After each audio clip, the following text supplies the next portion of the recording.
தூய யோவான் எழுதியபடி கிறிஸ்துவின் நற்செய்தியிலிருந்து வாசகம்.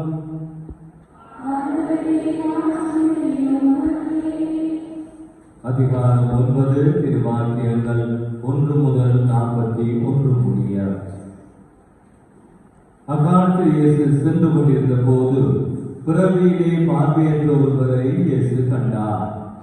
அவர் தரையில் உமிழ்ந்து உமிழ்நீரால் சேறு உண்டாக்கி அச்சத்தை பார்வையற்றவருடைய கண்களில் பூசி, நீர் சிலோவாம் குளத்துக்கு போய் கண்களை கழுவும் என்றார்.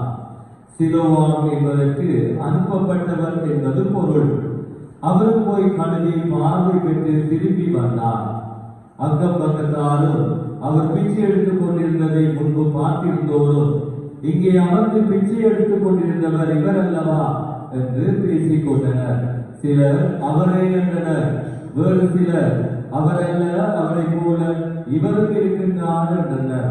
ஆனால் பார்வை பெற்றவர், நான் தான் அவன் என்றார். முன்பு பார்வையற்றவராயிருந்த அவரை அவர்கள் பரிசேயரிடம் கூட்டி வந்தார்கள். இயேசு சேறு உண்டாக்கி அவருக்கு பார்வை அளித்த நாள் ஒரு ஓய்வு நாள். எனவே எப்படி பார்வை பெற்றாய் என்னும் அதே கேள்வியை பரிசேயரும் கேட்டனர். அதற்கு அவர், இயேசு கண்களில் சேறு உண்டாக்கி பூசினார். பின்பு நான் கண்களை கழுவினேன். இப்பொழுது என்னால் பார்க்க முடிகின்றது என்றார். பரிசேயருள் சிலர், ஓய்வு நாள் சட்டத்தை கடைபிடிக்காத இந்த ஆள் கடவுளிடமிருந்து வந்திருக்க முடியாது என்று பேசிக் கொண்டனர்.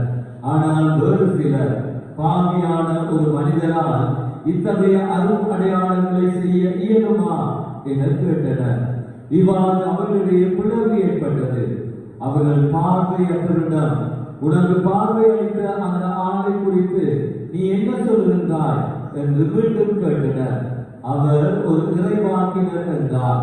பார்வை பெற்றவர் அவர்களை பார்த்து, பிறப்பிலிருந்தே பாவத்தின் மொழியில் கிடக்கும் நீயா எங்களுக்கு கற்றுத் தருகின்றாய் என்று சொல்லி அவரை வெளியே தள்ளினர். யூதர்கள் அவரை வெளியே தள்ளிவிட்டதை பற்றி இயேசு கேள்விப்பட்டார். பின்பு அவரை கண்டபோது, மானிட மகனிடம் நீர் நம்பிக்கை கொள்கின்றீர் என்று கேட்டார். அவர் மறுபடியாக, ஐயா, அவர் யார் சொல்லும், அப்பொழுது நானும் அவரிடம் நம்பிக்கை கொள்வேன் என்றார். இயேசு அவரிடம், நீர் அவரை பார்த்திருக்கின்றீர், உம்மோடு பேசிக் கொண்டிருப்பவரே அவர் என்றார். அவர், ஆண்டவரே, நம்பிக்கை கொள்கின்றேன் என்று கூறி